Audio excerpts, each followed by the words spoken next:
What up guys, Michael here from Fez Studios, and today we're starting a brand new series called LEGO Pros and Cons, where I take a look at a LEGO set and showcase the pros and cons of what's inside. Today we're taking a look at set number 75372, Clone Trooper and Battle Droid Battle Pack, with 215 pieces, rated for ages 7 and up, and retailing for $29.99 USD. So let's get into it.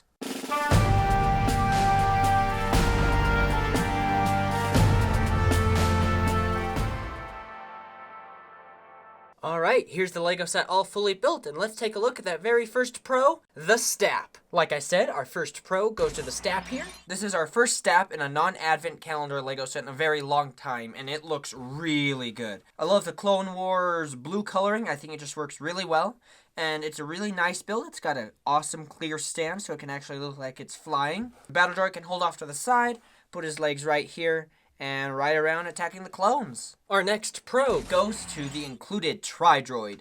This is the bulk of the build of the battle pack, and I think it turned out really well. Again, that Clone Wars dark blue color scheme really helps it stand out. It was a really fun building experience. I'm a really big fan of the angle the legs go, with it angling up before it starts to angle down. I think that just makes it look very unique. And this Droid also includes one of my favorite LEGO play features, the flick fire missiles. It's got 3, one on each leg, and it's as simple as flicking it, or you could just press it really hard with your finger and it'll fly out. It's not the most accurate range projectile, but it works for what it is, and I think the flick fire missile really captures that LEGO essence. I think it's much better than spring-loaded shooters or stud shooters. Another big part of the Droid, which I really enjoyed and might just be my favorite part of the entire build, is this dome part right here.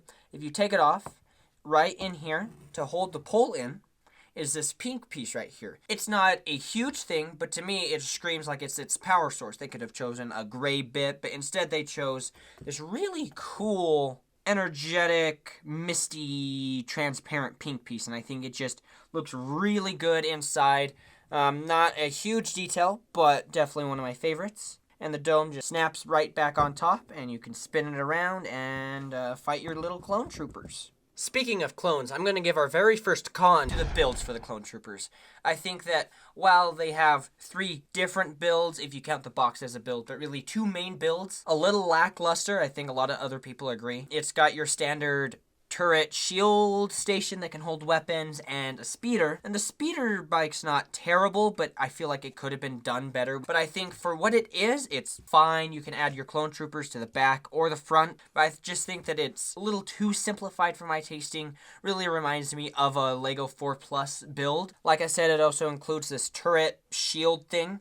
On the set, if you look online, it shows the clone trooper can take the shield off, which is a cool little inclusion, but I feel like if they had just scrapped the barricade looking thing and focused their potential on the speeder bike, we could have gotten something that looked a little cooler, a little beefier, and would have added a bit more to the value of the set. However, it does come with this little box, which unfortunately doesn't have any printing on it like they do with like the Imperial boxes, which would have been cool. But inside the box are some thermal detonators, which I really like the thermal detonator print piece. I think it's just a really well-designed print, and it's always fun to get more of these, especially in a cheaper set like this. You can just build up your arsenal. But let's move on to our next pro, which is the newly designed Super Battle Droids. We haven't gotten one of these also in a long time, same as the Stap. LEGO has come back with a slightly redesigned version from the original, as you can see. It's slightly thinner, and it's got this little hole right here for the light, and overall it just looks much sleeker, much newer, and I really like it. And I think overall this is just a really nice figure, and really awesome to see it back in circulation. We'll give another pro for the LEGO Battle Droid. It comes with 2 of these in this set. It hasn't changed ever since they originally released it, and I don't think it needs to change. I think that when they first created it, they basically perfected the LEGO Battle Droid look. It's such an iconic piece of LEGO Star Wars history. My only thing is I think it would be really awesome if they started to include tan plates on the back of the battle droids like they used to, just to give them that little extra bulk and to give it that backpack look. But even without it, it is not a bad figure whatsoever. And something interesting this time around, they are giving battle droids these gunmetal gray blasters compared to the clone troopers black blasters, which is just something interesting to know. I'm going to give another pro to the LEGO Phase 2 Clone Trooper. Now, I know some people have issues with the holes on the side of the helmet,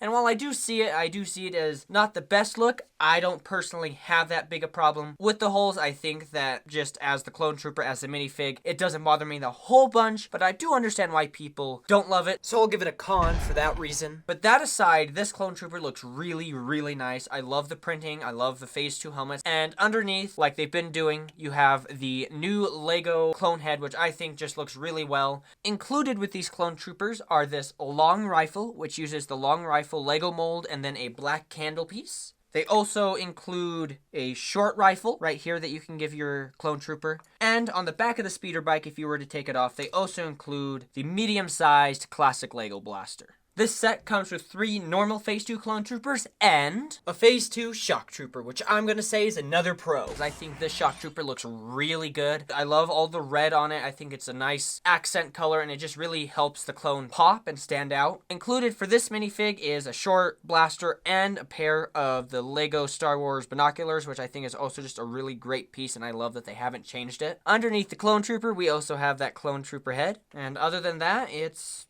a shock trooper.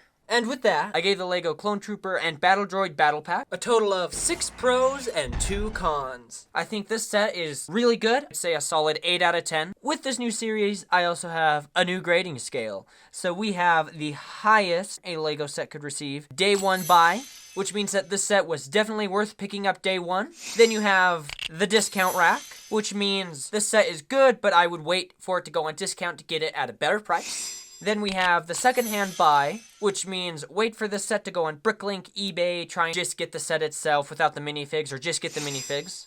Then we have the mock it out, which means it would be better for you to just try and build it on your own or find a design to build than spend your money on this Lego set. This Lego set, to me, definitely gets that day 1 buy. Such a good set, and if you're interested in picking it up, I'd say get it when you see it, because with it being a battle pack, you never know when that person's going to walk into Target, see it on shelves, and buy all 5 sets.